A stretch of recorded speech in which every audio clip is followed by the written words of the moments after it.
He was trusted by Wall Street, praised by billionaires, and admired across America. Until investigators realized the numbers he reported didn't just look perfect. They were mathematically impossible.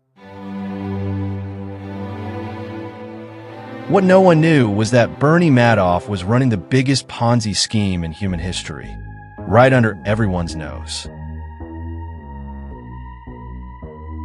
Bernie Madoff wasn't just another Wall Street success story.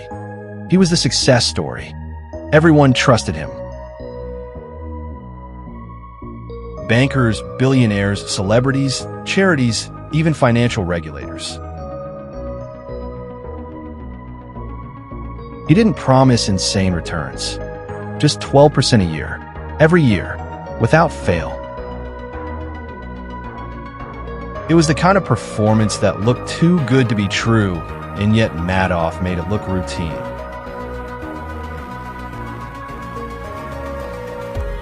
But behind the quiet smile, behind the spotless record, behind the reputation of a Wall Street legend,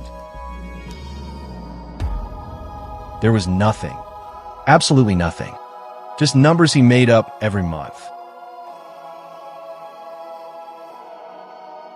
In the beginning, Madoff didn't set out to commit the largest financial crime in history.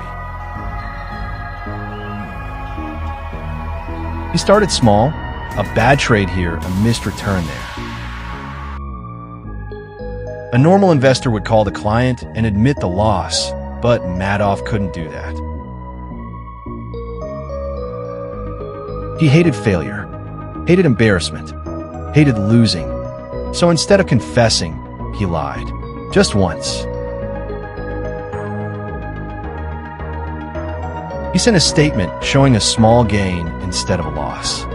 The client was thrilled. Madoff felt relief. And that relief became addiction. That first lie turned into hundreds, then thousands, until the lie became a business.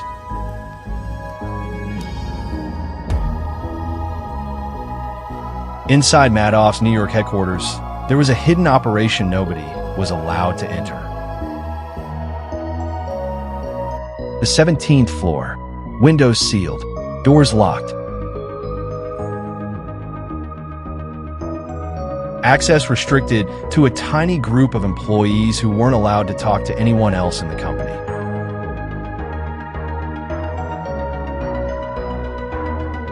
Inside that room was the entire Ponzi machine. Fake trade tickets, forged statements, false balances, printers running all night, and computers deliberately kept offline. There are no real investments, no stock trades, no market strategy, just paper, ink, and lies, billions of dollars worth. Employees later admitted it was like working in a printing press for imaginary money. What made Madoff unstoppable wasn't strategy, it was psychology. He never begged investors to join. He pretended to turn people away. He made his fund look exclusive. He weaponized scarcity. People weren't investing in his fund, they were begging for a spot in it. Wealthy families bragged about getting into his portfolio. Charities trusted him with entire endowments. Celebrities lined up to hand him millions. Because people trust what other people trust, the illusion became its own proof.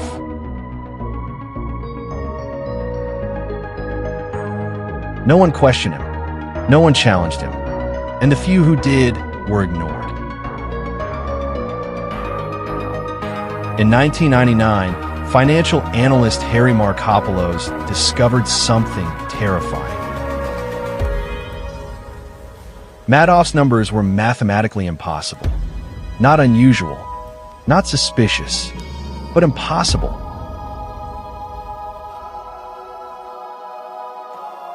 He wrote a detailed report titled, "The World's Largest Hedge Fund is a Fraud." He He submitted it to the SEC. Again, and again. For 9 years, regulators ignored him. Why? Because Madoff was the golden boy of Wall Street. A former NASDAQ chairman, a respected philanthropist, a man with connections everywhere. Nobody wanted to believe he could be a criminal, but math doesn't care about reputation. When the 2008 financial crisis hit, terrified investors wanted their money back. All $65 billion of it. Madoff didn't have it. He never had it. Every dollar people invested had already been given to earlier investors.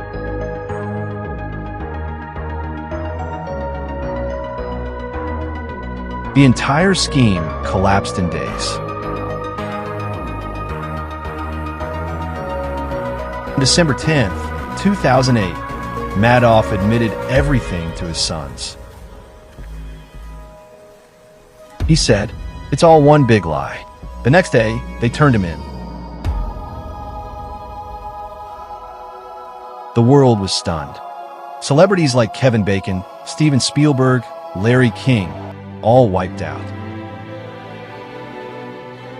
Thousands of retirees lost everything. Charities shut down. Lifetimes of fortune disappeared overnight.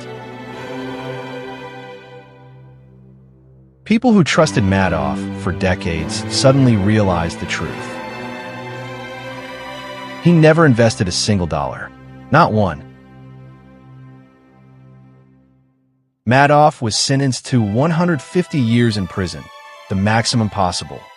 He died there in 2021.